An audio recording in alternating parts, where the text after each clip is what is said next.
A Frente Parlamentar Evangélica tem um novo presidente. Os desafios e o que tem pela frente é o nosso assunto do Comunhão Entrevista de hoje.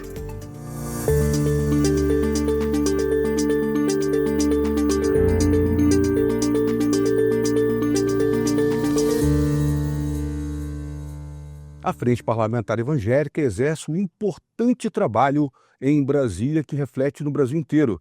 Para falar sobre esse assunto, nós vamos conversar agora com o Gilberto Nascimento, que é o novo presidente da Frente Parlamentar Evangélica. Deputado Gilberto, seja muito bem-vindo ao Comunhão Entrevista. Muito obrigado, Cristiano. Muito obrigado a todos aqueles que acompanham aí a nossa Comunhão Entrevista. Tá certo, deputado. É importante que as pessoas saibam um pouquinho sobre a atuação da Frente Parlamentar Evangélica, né? A bancada evangélica, como é muito conhecida. Gostaria que o senhor pudesse falar um pouquinho sobre a importância e os trabalhos que vocês realizam. Na realidade é assim, você tem os partidos políticos, tá?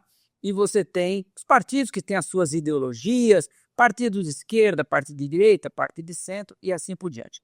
E depois você tem, além disso, você tem as frentes, tá? Então, vamos lá. O que é uma frente parlamentar? É uma frente que se une por pautas, tá? Então, por exemplo, você tem lá em Brasília hoje a Frente da Agricultura, que é uma frente que se une independente de partidos. Por exemplo, no nosso caso, a Frente Parlamentar Evangélica, ela tem parlamentares desde o PSOL até o PL, passando aí pelo MDB, PSD e assim por diante.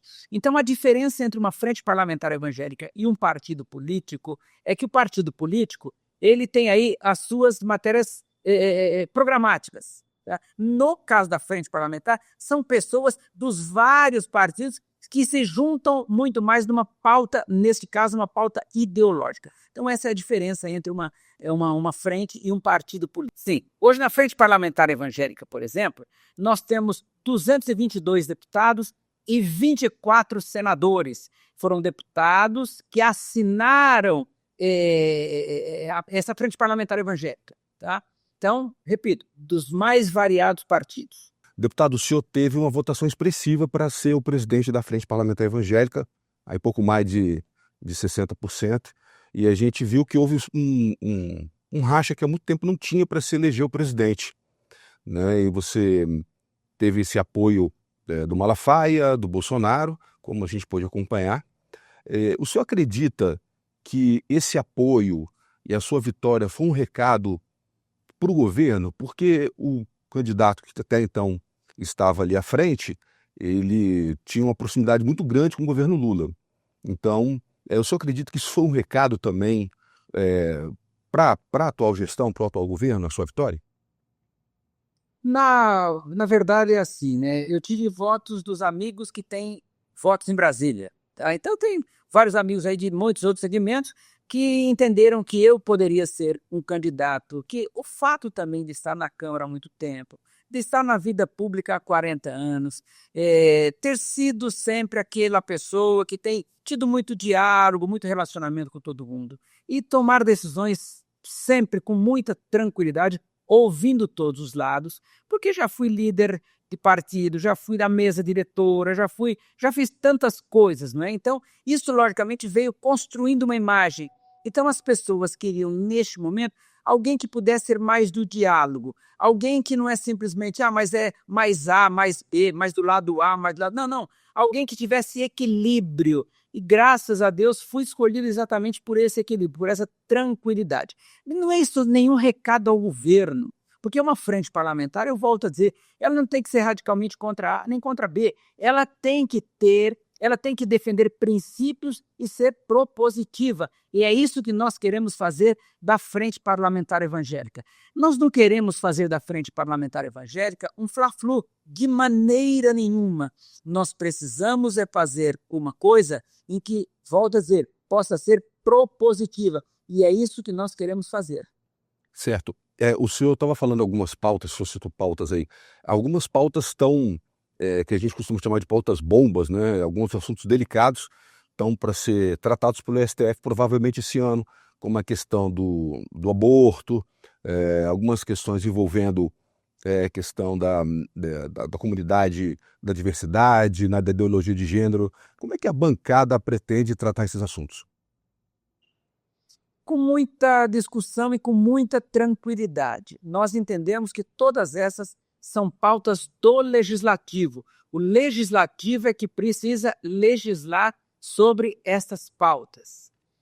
Claro, nós hoje temos pautas muito claras, como você falou de algumas, mas nós temos, por exemplo, por ser também uma pauta ideológica, uma bancada, né, uma frente parlamentar, nós temos a questão do aborto, nós temos a questão das drogas. Nós entendemos, por exemplo, que a vida é vida desde a sua concepção. Então, exatamente por isso que nós somos contra o aborto.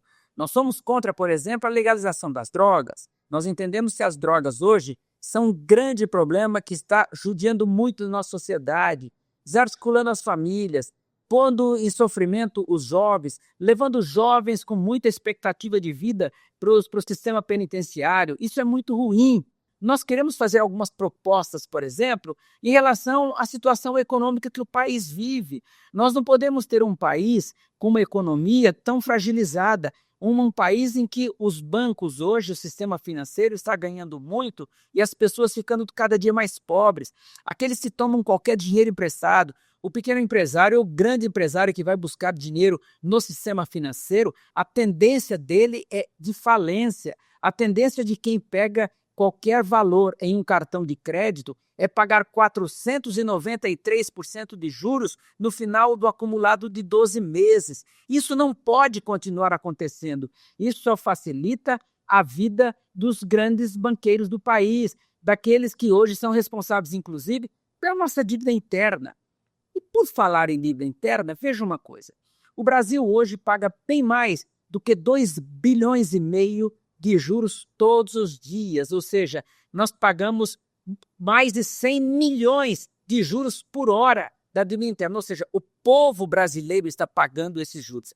E cada vez que o Banco Central se reúne e tem a reunião do Copom, do Conselho de Política Monetária, e aumenta um ponto, nós aumentamos a nossa dívida em mais de 50 bilhões. Isso é um negócio praticamente inviável. Isso está dificultando o país, porque na medida que as empresas estão pagando esses juros tão altos, nós vamos tendo um outro grande problema. A vida vai ficando mais cara, os preços vão ficando mais altos e automaticamente isso reflete na vida de todo o povo brasileiro, em quem vai no supermercado, que precisa comprar ovos, que precisa comprar leite, que precisa comprar o pó de café e assim por diante. Então, essa é uma pauta também, essas são pautas também que nós queremos entrar muito diretamente. Nós queremos, por exemplo, discutir também, Cristiano, a questão da segurança pública no país. Não tem sentido um país como o Brasil, que lamentavelmente com 210 milhões de brasileiros, mas assassinam 42 mil pessoas todos os anos. O Brasil não pode viver desse jeito. O brasileiro está vivendo com medo, porque ninguém é feliz vivendo com medo. Então, nós temos também a questão da Previdência Social. Nossa Previdência Social, infelizmente, ela está chegando também no fim. Então, tudo isso nós queremos discutir, independente daquilo que é a nossa base, que são as pautas ideológicas. Nós queremos ampliar isso e levar boas sugestões para o Brasil. Deputado, o senhor estava falando agora há pouco sobre essa questão da qual vem passando o governo. Por mais acenos que o governo Lula faça aos evangélicos, a gente tem visto alguns movimentos do governo Lula sobre isso, ainda assim a imagem do governo Lula com os evangélicos continua cada vez pior, pelo menos são isso que os números têm mostrado. Por que o senhor associa isso, por mais que o governo tenha tentado se aproximar, por que o senhor avalia que ainda assim a imagem continua caindo muito? Cristiano, o mesmo povo evangélico é a parte dessa sociedade que vai ao supermercado, que anda na rua, que está com medo, como eu falei anteriormente, que está pagando os preços muito altos, mas que, além disso, ele está também vivendo alguns problemas. Por exemplo, eu tenho dito muito que o governo não deveria se envolver com essas pautas, com essas questões ideológicas. Por exemplo, vamos lá, a questão do aborto. Se você pegar, por exemplo, o Ministério da Saúde, ampliando, por exemplo, nós temos uma legislação hoje que já cuida de aborto. Tá? Agora, o Ministério da Saúde hoje, ele vem tentando ampliar isso. Isso causa uma indisposição muito grande com a nossa bancada, com o nosso grupo evangélico, com os evangélicos do geral do país. Quer dizer, além deles verem todos esses problemas, que são os problemas da população, o problema do governo Lula hoje não é um governo só para os evangélicos. Ele cai também nos evangélicos, mas ele cai no geral da população. Claro que no nosso caso, essa questão fica um pouco mais forte exatamente por situações como essas, e principalmente de pautas que não nos são confortáveis. Certo. Deputado, nós tivemos aí a denúncia em relação ao Bolsonaro feita pela PGR ao STF, e quando a gente acompanha as eleições que nós tivemos municipais em São Paulo, a gente viu que houve um racha da direita, né? A gente não teve uma união ali da direita.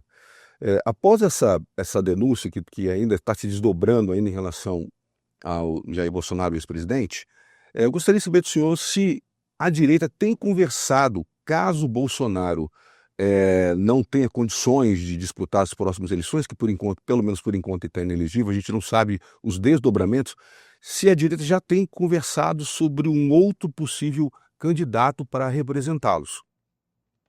Na realidade, as pessoas estão procurando aquilo que possa atender bem o Brasil. Então, e logicamente todos vão querer todo esse grupo de direita, a tendência, é claro, é ficar com um candidato mais da direita. Quando você fala, por exemplo, do ex-presidente Bolsonaro, o ex-presidente Bolsonaro, ele tem uma linguagem muito próxima do nosso pessoal, ele frequentou muito os nossos templos, a esposa dele, inclusive, é uma cristã fervorosa, então isso faz com que essa aproximação com esse mundo evangélico, ela tenha se aproximado bastante. Então, é esse o motivo. Agora, quanto à questão de estar se procurando um candidato à direita, não, eu acho que é muito cedo para isso também. Nós estamos com o Brasil hoje com muitos outros problemas, tem muito mais problemas para se resolver do que a própria eleição. A eleição ainda, nós estamos aí há 20 e tantos meses da eleição, então está muito longe ainda. Então, eu acho que vamos ver como é que essas coisas caminham. Claro que vai surgir um candidato mais afinado conosco, ou seja, a possibilidade do ex-presidente Bolsonaro, ou seja, qualquer um outro candidato, enfim, mas eu acho que terá uma avaliação muito profunda nisso tudo. Tá certo. Deputado, para a gente encerrar a nossa conversa aqui, o senhor citou algumas pautas importantes que a Frente Parlamentar vai trabalhar durante esse ano, que são temas realmente que são polêmicos. O senhor falou também que a Frente Parlamentar ela vai entrar por outro viés também, que é a parte de questão política, econômica. Eu gostaria que o senhor falasse para a gente se o senhor já tem, para esse primeiro momento do seu mandato, alguma pauta que o senhor fala que, não, isso aqui é prioridade, nós já vamos começar a trabalhar com essa daqui. O senhor tem já mais ou menos em mente qual que vai ser nos seus primeiros meses de mandato aí? Nós temos duas situações diferenciadas. A primeira é manter aquilo que já são as nossas pautas e que nós defendemos. Que qualquer situação que se levantar contra ela, nós nos levantaremos contra. Esse é um primeiro ponto. A segunda é exatamente aquilo que já falei anteriormente. Nós vamos estar tentando oferecer sugestões ao país. Hoje, qual o grande problema que as pessoas sentem? O problema econômico. As pessoas vão ao mercado. As pessoas estão vendo que a gasolina está ficando mais cara, as pessoas estão vendo que os seus salários estão diminuindo no final do mês, seu valor de compra está diminuindo.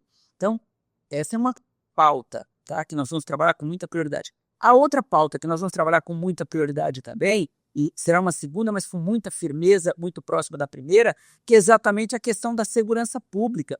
Nós temos que mudar a nossa legislação, nós temos que apertar um pouco mais essa questão das penas, nós temos que, enfim, as pessoas têm que sentir que tirar a vida de alguém não pode ser, a vida não pode ser banalizada do jeito que está sendo. As pessoas não podem hoje ter um medo de sair à rua. O cidadão brasileiro paga muitos impostos, a nossa taxa, o nosso valor tributário aí, as nossas condições já são muito, muito fortes, muito altas. Nós pagamos uma das maiores taxas de impostos do mundo, né?